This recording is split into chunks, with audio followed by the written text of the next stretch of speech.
ታሪኩ የሚጀምረው እጅግ በጣም ቀዝቃዛ ልብ ያለው አደገኛ የሆነ አልሞ ተኳሽ እያስመለከተን ነው። ይህ ሰውም አሁን ላይ በአንድ አሮጌ መጋዘን ውስጥ ተደብቆ ይገኛል። በወንበሩ ላይም ተቀምጦ ዘመናዊ መሳሪያዎችን በሙሉ አዘጋጅቶ አንድ ኢላማ ይጠባበቃል። እያንዳንዱ የቀኑን ሰዓትም ወንበር ላይ ተቀምጦ በመስኮት በኩል የኢላማውን ቤት በትኩረት እያየ ያሳልፋል። እጅግ ታጋሽ ሰው በመሆኑ ትክክለኛውን የአንድ ጊዜ ምት ለመተኮስ ብቻ ነው የሚጠባበቀው። በዚህ መልኩም 5 ሙሉ ቀናት አለፉ። ነገር ግን ኢላማው አንድም ጊዜ ፊቱን አላሳየም። በመጨረሻም ትንሽ ለመንቀሳቀስና ምግብ ለማምጣት በሚል ከቦታው ተነስቶ ወደ ሱፐር ማርኬት ያመራል። አስፈላጊ እቃዎቹን ከገዛ በኋላም ለአለቃው ደውሎ ሁኔታውን በሙሉ ያስረዳል። አለቃውም ትዕግስቱን እያጣ በመሆኑ ስራውን በፍጥነት ጨርሶ ክፍያውን እንዲወስድና ወደ ሌላ ስራ እንዲሄድ ይነግረዋል። አልሞ ተኳሹም ስራውን በተቻለ ፍጥነት እንደሚጨርስ ቃል ይገባለታል። በኋላም ወደ ሚስጥራዊ መጠለያ ከመመለሱ በፊት ለተወሰነ ጊዜ የኢላማውን ቤት ፊት ለፊት ለመቀመጥ ወሰነ። እያንዳንዱን ሰውና በንብረቱ ዙሪያ የቆሙትን ጠባቂዎች ልማዳቸውን ለመረዳትም በጥንቃቄ ይመለከታል። የሰዓት ሰሌዳውን በደንብ ከተረዳ በኋላ ወደ ተደበቀበት ቦታ ተመልሶ ቤቱን እንደገና መከታተል ይጀምራል። ትክክለኛውን አነጣጣሪ ጠመንጃ አዘጋጅቶም ኢላማውን በመጨረሻ ወደ ቤቱ እስኪመለስ ይጠባበቃል። አመሻሽ ላይም ብዙ ከመጠበቁ የተነሳ ድካም እየተሰማው በመሆኑ አእምሮን ንቁ ለማድረግ ለመተኛት ይሞክራል። በየ10 ደቂቃውም የሚጮህ የሰዓት ቆጣሪ አለው። ይህም ከእንቅልፍ እንዲነቃና ቤቱን አንዳች እንቅስቃሴ ካለ እንዲያጣራ ያስችለዋል። የተወሰነ ጊዜ ካለፈ በኋላ በውጭ በኩል አንድ ድምፅ ሰምቶ ከተኛበት ይነቃል። እናም ኢላማው ከአንዲት ዳንሰኛ ጋር ሲመጣ ተመለከተ። ወዲያውም ጠመንጃውን ይዞ ሰውየው ወደ ቤቱ ሲገባና ሲመላለስ በአይነ ቁራኛ ይመለከቷል። ሴትዮዋም ከፊት ለፊቱ መደነስ ስትጀምር ተኳሹ አጋጣሚውን ይጠባበቃል። ኢላማውም ሶፋው ላይ እንደተቀመጠ ወዲያውኑ ቃታውን ለመሳብና ስራውን ለመጨረስ ወሰነ። ነገር ግን ጥይቱ በተተኮሰበት ቅጽበት ዳንሰኛዋ በድንገት ከኢላማው ፊት ለፊት ትመጣለች። ጥይቱም እሷን መቶት እዚያ ወለሉ ላይ ወድቃ ትሞታለች። ምንም እንኳን አልሞ ተኳሹ ሌላ ጥይት ለመተኮስ ቢሞክርም ጠባቂዎቹ እጅግ ፈጣን ስለነበሩ መስኮቶቹን ወዲያውኑ ዘጉት። ተልዕኮ ሙሉ በሙሉ እንደከሸፈ ሲረዳም ጠመንጃውን በፍጥነት ወደ ቦርሳው ያስገባል። ምንም አይነት የጣት አሻራ ወይንም ማስረጃ እንዳይቀርም መጋዘኑን ሙሉ በሙሉ ሙልጭ አድርጎ ያጸደዋል። ከዚያም አንድ ሞተር ተከራይቶ ከሰፈር በፍጥነት ይወጣል። ፖሊስ እንዳይከተለው ለማድረግም በመንገድ ላይ አንዳንድ ንብረቶችን ወደ ቆሻሻ መጣያ ይጥላል። ከወንጀሉ ቦታ ጥቂት ርቀት ከሄደ በኋላ ሞተሩን ትቶ በእግሩ መሄድ ይጀምራል። በመንገዱም አንዳንድ አላስፈላጊ እቃዎችን እየጣለ ነበር። በመጨረሻም ወደ አንድ ግሮሰሪ መታጠቢያ ቤት ይገባና ፊቱን ታጥቦ ጢሙን ተላጭቶ ሙሉ በሙሉ የተለየ ልብስ ይቀየራል። ከዚያም ፖሊሶች ምንም አይነት ዲኤንኤ ወይንም አሻራ እንዳያገኙ መታጠቢያ ቤቱን ሙሉ በሙሉ ከላይ እስከታች ያጸዳዋል። በመቀጠልም ታክሲ ጠርቶ በቀጥታ ወደ ዓለም አቀፍ አውሮፕላን ማረፊያ ይሄዳል። እዚያም ሲደርስ አንድ የቆሻሻ መጣያ ፈልጎ ጠመንጃውን እዚያ ውስጥ ከጣለው በኋላ ለቲኬት ወረፋ ይይዛል። ረጅሙ ወረፋ ላይ ቆሞ ሳለም አንድ የፖሊስ ውሻ እሱን እያየው እንደሆነ አስተውሎ እጅግ ይደነግጣል። ሙሉ በሙሉ መደበኛ ሰው ለመምሰልና ራሱን ለማጽዳትም አንድ ጊዜ ወደ መታጠቢያ ቤት ይመለሳል። ወደ ወረፋው ከተመለሰ በኋላም የውሸት ስምና የቪዛ ማመልከቻ አስገብቶ ለበረራው ትኬት ያገኛል። አውሮፕላኑ ሊነሳ ሲልም አለቃው ደውሎለት እንዲህ ያለ ትልቅ ችግር በመፍጠሩ ይጮህበታል። እናም አለቃው አልሞ ተኳሹ እንደዚህ ያለ ጠቃሚና ውድ ስራ በማክሸፉ እጅግ ተናዶበታል። ተኳሹም ምንም መስማት ስለማይፈልግ ስልኩን ዘግቶ ከሰባበረው በኋላ በፍጥነት አውሮፕላን ውስጥ ይገባል። በበረራ ወቅትም ከጥቂት ረድፎች ርቆ አንድ በጣም እንግዳና አጠራጣሪ ሰው እሱን እያየው እንደሆነ ያስተውላል። አውሮፕላኑ እንዳረፈም ወዲያውኑ የሚከተለውን ሰው ለማጥፋት በሚል በአዲስ ስም ሌላ ትኬት ይገዛል። ነገር ግን ብዙም ሳይቆይ ያው እንግዳው ሰው ተርሚናል ውስጥ እሱን እየጠበቀው እንደሆነ ይገነዘባል። ደህንነቱን ለመጠበቅ ሲልም ቀጣዩን በረራ እስከሚቀጥለው ቀን ያስተላልፈዋል። ለዛሬ ምሽትም አካባቢ ላይ ያለ አንድ ሆቴል ውስጥ ገብቶ በሩን ማንም ሰው ከመጣ በሚል ወጥመድ ካዘጋጀለት በኋላ በእጁም ስለታም ቢላዋ ይዞ ይጠባበቃል። ማንም ሰው በሩን አልፎ ለመግባት ቢሞክር ለመግደል ዝግጁ ሆኖ ሌሊቱን በሙሉ ንቁ ሆኖ ያድራል። በማግስቱም በመጨረሻ ወደ ትውልድ አገሩ ወደ ሆነው ዶሚኒካን ሪፐብሊክ ወደ ተባለች ሀገር ያመራል። ቤቱ ሲደርስም ከፊት በሩ አጠገብ ትኩስ የእግር አሻራዎችንና የተቃጠሉ ሲጋራዎችን ያስተውላል። ወዲያውንም እሱ ባልነበረበት ወቅት ንብረቱ አካባቢ አንድ ሰው ያንዣበበ እንደነበረ ይገምትና ሽጉጡን አውጥቶ በፍጥነት ወደ ቤቱ ይሮጣል። ውስጥ ሲገባም ወለሉ ላይ የደም ጠብታ አይቶ አንድ ሰው በእርግጠኝነት እንደገባ ይገነዘባል። በቶሎም ለሴት ጓደኛው ሲደውል አሁን ላይ በሆስፒታል ውስጥ እየታከመች እንደሆነ መረጃውን ይሰማል። ወደ ሆስፒታል በፍጥነት ሲያመራም ጓደኛው ኮማ ውስጥ ስትሆን ወንድሟም ከጎኗ ቆሞ ሲያስታምማት ነበር። ወንድሟም አንድ ወንድና አንዲት ሴት እሱን ፍለጋ ወደ ቤት ገብተው ነገር ግን እሱ ስላልነበረ እህቱን እንዳጠቁ ይናገራል። ምንም እንኳን ፍቅረኛው በህይወቷ ላይ የመጣውን አደጋ ለመከላከል በተቻለ መጠን ብትሞክርም ከፍተኛ የሆነ ጉዳት ደርሶባታል። ይህም ሆኖ ግን እንደምንም ብላ ከገዳዮቹ መሸሽና መደበቅ ችላለች። ለወንድሟም እነዚያን ሁለት ገዳዮች አረንጓዴ መልክ ባለው ታክሲ ውስጥ አይታቸው እንደነበረ ትናገራለች። ሙሉውን ታሪክ ከሰማ በኋላ አልሞ ተኳሹ ሌሊቱን ሙሉ እሷን ለመጠበቅ በሆስፒታል ውስጥ ይቆያል። በመጨረሻም ልጅቷ ከኮማ ትነቃለች። እናም በቤት ውስጥ ስለተፈጠረው ነገር በትክክል ትነግረዋለች። እነዚያ ሁለት ገዳዮች እሱ የት እንደተደበቀ ለማወቅ እየፈለጉ እንደነበርና ለዚህም ሲሉ እንዳሰቃዩት ትናገራለች። ይሁን እንጂ እሷም ሙሉ ስቃውን ተቀብላ ስላለበት ቦታ አንድም ነገር እንዳልነገረች ትገልጽለታለች። የሚወዳት ሴት በዚህ አስከፊ ሁኔታ ውስጥ በማየቱ ልቡ የተሰበረው ሰውም እንደሚበቀልላት ቃል ይገባላታል። በዚያች ምሽትም ወደ ቤቱ ተመልሶ በድብቅ የጦር መሳሪያዎችንና ቁሳቁሶችን የተሞላበት ከባድ ሳጥን ከደበቀበት ያወጣል።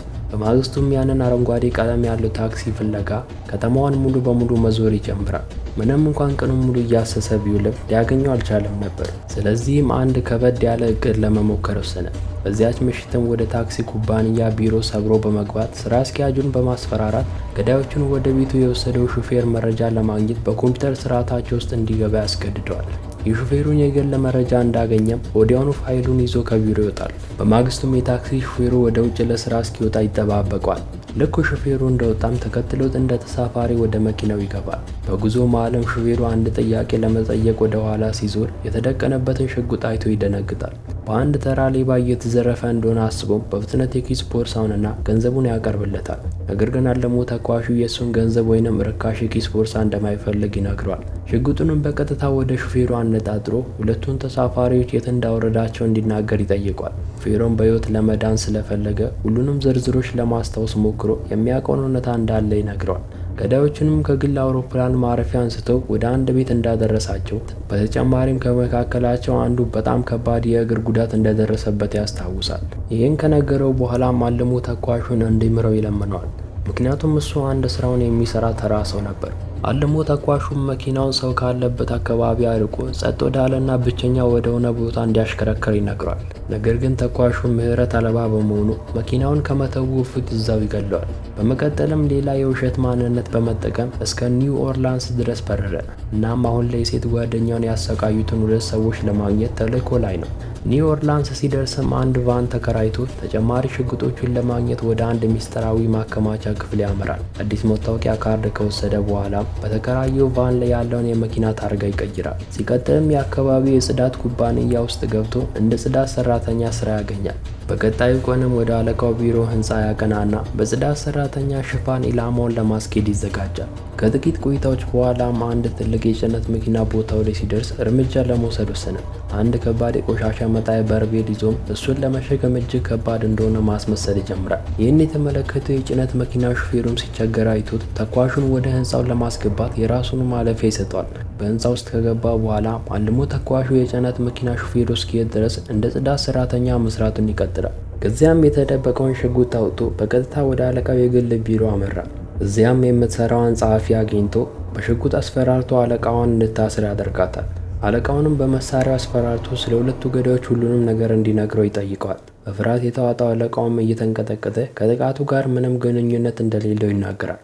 እነዚያ ወንበዴዎችም ነገሮችን ለማጽዳት ሲል ወደ ቤቱ የላካቸው አንድ የሱ ደንበኛ እንደሆነም ይናገራል። በመጀመሪያም ተኳሹን ለመግደል ነበር የተላኩት። ነገር ግን እሱ ቤት ስላልነበረ የሴት ጓደኛውን እንዳጠቁም ይገልጻል። ይህን ያዳመጠው አልሞ ተኳሹም ላወራው ወሬ ደንታ ሳይሰጠው በአቅራቢያው ካለ ጠረጴዛ ላይ ከባድ ሚስማር ተኳሽ ሽጉጥ ያነሳል። እውነታውን አለማውራቱ ምን ያህል ስቃይ እንደሚያመጣበት ለማሳየት ሲልም የአለቃውን ላፕቶፕ በሚስማር ተኳሹ ይሰባብረዋል። አሁንም ግን ምንም ነገር ትንፍሽ እያለ ስላልነበረ አልሞ ተኳሹ በንዴት ሚስማሮቹን በቀጥታ ወደ አለቃው ደረት ላይ መተኮስ ይጀምራል። እናም አለቃው የሁለቱን ገዳዮች ስም አሁን ወዲያውኑ ከሰጠው አምቡላንስ እንደሚጠራለት ይነግረዋል። ነገር ግን አዛውንቱ ደካማ በመሆናቸው አንድም ቃል ሳይናገሩ በፍጥነት ይሞታሉ። በዚህ ጊዜም ተኳሹ ምንም ምስክሮች እንዳይቀሩ በሚል ቀጥታ ጸሐፊዋን ለመግደል ያስባል። ነገር ግን ጸሐፊዋ በጣም ብልህ ሴት በመሆኗ ራሷን ለማዳን ስትል አንድ ስምምነት ታቀርባለች። ገዳዮቹ እነማን እንደሆኑ ከነገረችው ቤተሰቦቿ ሊያገኟት በሚችሉ ቦታ አስክሬኗን እንዲደብቅ ትናገራለች። ይህን ያለችበት ምክንያትም እሷ ከሞተች በኋላ ልጆቿ የህይወት ኢንሹራንስ ገንዘብ እንዲያገኙ በሚል ነበር። አልሞ ተኳሹም ከእሷ ጋር ተስማምቶ ለጊዜው እንድትሄድ ይወስናል። የሞተውን የቀድሞ አለቃ አስክሬንም ጠቅልሎ ወደ ትልቅ የቆሻሻ መጣያ በርሜል ውስጥ ከቶት ቢሮን ካጸዳ በኋላ ጸሐፊዋን ተከትሎ ከህንፃው አንድ ላይ ይወጣሉ። በኋላም ጸሐፊዋ ቤት ከደረሱ በኋላ ገራዡን ለመክፈት ሲሄድ እሷ ደግሞ ለመጮና እርዳታ ለማግኘት ትሞክራለች። ይሁን እንጂ ሰፈሩ በጣም ጸጥ ያለ ስለነበረ ማንም ሊረዳት በቂ ያለ ሰው አልነበረም። በኋላም አልሞ ተኳሹ እሷን ወደ ቤት ውስጥ ያስገባትና የመጀመሪያውን ክድያ ያዘዘው ማን እንደሆነ የሚያሳይ የፖስታ ካርድ ታሳየዋለች። አስፈላጊውን መረጃ በሙሉ ካገኘ በኋላ የሴትዮዋን አንገት በፍጥነት ሰብሮ ወደ ደረጃው ይገፈትራታል። ይህን ያደረገውን ሞቷ አደጋ እንዲመስልና የኢንሹራንስ ኩባንያው ለልጆቿ ክፍያ እንዲፈጽምላት ነበር። ከዚያም ወደ ማከማቻው ክፍል ሄዶ የቀድሞ አለቃውን አስክሬን ምንም እንዳይቀር አድርጎ ካቃጠለው በኋላ ከፍታ ወዳለው አንድ ድልድይ በመሄድ አመዱን አየር ላይ በትኖ እስከ ወዲያኛው ይሸኘዋል። በዚያው ምሽትም ቫኑን በደንብ ያጸዳና እየተጠቀመባቸው የነበሩትን የውሸት ታርጋዎችና መታወቂያዎች በሙሉ ከጣላቸው በኋላ የሴት ጓደኛውን ያሰቃዩትን ገዳዮች ለመከታተል በቀጥታ ወደ ፍሎሪዳ ያመራል። እዚያ ደርሶም የሰውየውን ቤት ከርቀት እየተመለከተና አንድ ትልቅ ውሻ ይዘው የሚጫወቱ ወንዶችን ያያል። ወዲያውኑ ከወንዶቹ አንዱን እንደሚያውቀው ያስተውላል። ምክንያቱም ሰውየው በጣም የሚታወቅ አንካሳ እግር አለው። እስከ ምሽት ድረስም እዚያው ጠብቋቸው ቡድኑ ቁማር ቤት ሲሄዱ ተመልክቷቸው እሱም ተከትሏቸው ይሄዳል። ሌሊቱን ሙሉም ቁማር ቤት ላይ ሲከተላቸው ከቆየ በኋላ እኩለ ሌሊት ላይ ወደ ገዳዩ ቤት ይመለሳል። ከዚህ ሁሉ ክትትል በኋላም በመጨረሻ ገዳዩን ብቻውን ወደ ቤት ሲመጣ ተኳሹ የበቀል እቅዱን ይጀምራል። በዚህ ጊዜም በድንገት ውሻው እንግዳ ሰው በአቅራቢያ እንዳለ ሲሰማ ጮክ ብሎ መጮህ ይጀምራል። አልሞ ተኳሹም ውሻውን ጸጥ ለማሰኘት አደንዛዥ እጽ የተቀላቀለበትን ምግብ አጥሩ አጠገብ ያስቀምጥለታል። ውሻውም ያን በልቶ ራሱን ስቶ ከተኛ በኋላ በቀጥታ ወደ ቤቱ ይገባል። ይሁን እንጂ ገዳዩም ውስጥ እየጠበቀው ስለነበረ በድንገት ከኋላው መጥቶ በሁለቱም መካከል እልም ያለ ጦርነት ይከፈታል። በዚያች ትንሽ ክፍል ውስጥ እርስ በርሳቸው በሙሉ ኃይላቸውን መፋለማቸውን ተያያዙት። አልሞ ተኳሹ እያሸነፈ ሲሄድም ገዳዩ የተደበቀ ሽጉጥ አውጥቶ ይተኩስበታል። ይሁን እንጂ ተኳሹ ቅርብ ወዳለው ክፍል ውስጥ ገብቶ ራሱን ያድናል። እዚያም ሆኖ ሚስቱን የጎዳትን ሰውዬ በእውነተኛ ስሙ ጆን ብሎ ጠርቶት ደፋር ከሆነ ወደ ውስጥ ገብቶ ስራውን እንዲጨርስ ይነግረዋል። ጆንም ቀስ ብሎ ወደ ክፍሉ ሲሄድ ተኳሹ ዝግጁ ሆኖ በበሩ በኩል በጥይት ሲመታው ጆን ወዲያውኑ ይሞታል። ከዚህ በኋላ ውሻው ራሱን ከሳተበት ነቅቶ ባለቤቱን ለማዳን ይሞክራል። ነገር ግን ተኳሹ በፍጥነት በመሮጥ ውሻውን ወደ ገራጅ ውስጥ በማስገባት ላዩ ላይ ይቆልፍበታል። ከዚህ ሁሉ በኋላም ቤቱ ላይ የፔትሮል ቦምብ ወርውሮ መላ ቤቱን በትልቅ ፍንዳታ ያጋየዋል። በመቀጠልም የፍቅረኛው ስቃይ ላይ እጇ ካለባት ቴሬሳ የተባለች ሴት ለመገናኘት ዳግም ሌላ ተልዕኮ ይጀምራል። ሌላ የውሸት መታወቂያ ተጠቅሞ ወደ ኒውዮርክ ከበረረ በኋላ ለስራ እንዲሆነው አንድ መኪና ይከራያል። አመሻሽ ላይም ቴሬሳ ከቤቷ ወጥታ ወደ አንድ ዘመናዊ ምግብ ቤት ስትሄድ ይመለከታል። ከአንድ ሰው ጋርም እየተመገበች ነበር። ነገር ግን ሰውየው ምግብ ቤቱን እንደለቀቀ ወዲያውኑ ተኳሹ ወደ ውስጥ ይገባል። ቴሬሳም በምትሰራው ስራ ባለሙያ ስለነበረች ማን እንደሆነ ወዲያውኑ ትገነዘባለች። ተረጋግታም በጣም ውድ የሆነ መጠጥ አዛ አለቃቸውን እንደገደለ ጠየቀችው። ሴትዮዋን መጠጡን እየጠጣች እሷ ደንበኛዋ የጠየቃትን ብቻ እንደሰራች ትናገራለች። ማሰቃየቱንም እንደማትፈልግና የእሷ ጋር ስለነበረ ብቻ ያን እንዳረገችም ታስረዳለች። ታሪኳን ከሰማ በኋላ አልሞ ተኳሹ አሁንም ቢሆን እንድትሄድ እንደማይፈቅድላት ይነግራታል። ቴሬሳም ከሱ ጋር ጸጥ ወዳለና ጨለማ ወደሆነ ቦታ ሄደው ጉዳዩን ለመጨረስ ተስማማች። ጥቂት ተጉዘው አንድ ቦታ ከደረሱ በኋላ በድንጋይ ደረጃዎች እየወረዱ ሳለ በድንገት እግሯ ወለም ብሎ ትወድቃለች። ምንም እንኳን አልሞ ተኳሹ እንዲረዳት እጇን ዘርግታ ብትጠይቀውም እሱ ግን በእንደዚህ አይነት ነገር ለመታለል ቀላል አልነበረም። እናም ከማንሳት ፈንታ እዚያው በጥይት ግንባሯን በትኖ ይጥላታል። በዚህ መሃል ግን አስክሬኗ ሲወድቅ በእጇ ውስጥ ስለታም ቢላዋ እንደደበቀች ይመለከታል። ከዚህ ሁሉ በኋላም አልሞ ተኳሹ ፓርኩን በፍጥነት ለቆ ቢሊየነር ደንበኛውን ለመገናኘት ወደ ቺካጎ ያቀናል። የባለ ሀብቱንም ቤት በየቀኑ መመልከትና የዕለት ተዕለት እንቅስቃሴውን ማጥናት ይጀምራል። በመጨረሻም ባለ ሀብቱ ቤቱ አጠገብ ከመኪናው ሲወጣ ተመልክቶ አልሞ ተኳሹ ተራ ሰው በመምሰል ወደ ክፍሉ በር በመጠጋት መቆለፊያውን ከፍተኛ ጥራት ባለው ፎቶ ያነሷል። ይህን ያደረገው በኋላ እሱን ለመስበር የሚያስችል መንገድ ለመፈለግ በማሰብ ነበር። ወደ ኤሌክትሮኒክስ ቤትም ገብቶ የደህንነት ቁልፍ መቅዳት የሚችል የኤሌክትሮኒክስ መሳሪያ ያዛል። ከዚያም አካባቢ ላይ ወዳለ ባዶ ባንክ ሄዶ ገንዘቡን በሙሉ ወደ ሌላ ሀገር በደህና ያስተላልፋል። የመቅጃ መሳሪያውን በመጨረሻ ሲደርስ ከባለ ሀብቱ ጋር በአንድ ህንፃ ውስጥ የጂም ክፍለ ጊዜ ያስይዛል። በኋላም ከአንድ ጽዳት ሰራተኛ የደህንነት ማለፊያ ካርዱን በመስረቅ ራሱን ኮፒ ያደርገዋል። በኋላም በዚያው ቀን የውሸት መኪና ተጠቅሞ ወደ ህንፃው በመግባት ወደ ደንበኛው ክፍል ያመራል። ውስጥ ገብተውም ሁለቱም ሲገናኙ ባለ ሀብቱ ፓሪስ ላይ የነበረውን ተልዕኮ ያከሸፈው አልሞ ተኳሽ መሆኑን ይገነዘባል። እሱ እነዚያን ሁለት ገዳዮች ወደ ቤቱ ከመላኩ ጋር ምንም ግንኙነት እንደሌለው እየማሉ ሙሉ ታሪኩን ያስረዳዋል። አልሞ ተኳሹም ታሪኩን ሰምቶ ደንበኛ እውነቱን እየተናገረ እንደሆነ ለማመን ወሰነ። ሰውየውን በሕይወት ለመተው ነገር ግን ዳግም አንዳች እርምጃ እንዳይወስድ ከባድ ማስጠንቀቂያ ይሰጠዋል። በመጨረሻም አለሙ ተኳሹ ወደ ትውልድ አገሩ ዶሚኒካ ተመልሶ ከሴት ጓደኛው ጋር ይገናኛል። እናም አሁን ላይ የተሻላት እንደሆነና በጥሩ ሁኔታ እያገገመች መሆኑን እንመለከታለን። ከዚህ በኋላም እሷን እያስታመመና እየተንከባከበ እንደ ማንኛውም ሰው መኖር ሲጀምርና የገዳይነት ሕይወቱን እስከ ወዲያኛው ሲተወው እያስመለከተን ታሪካችን ይጠናቀቃል።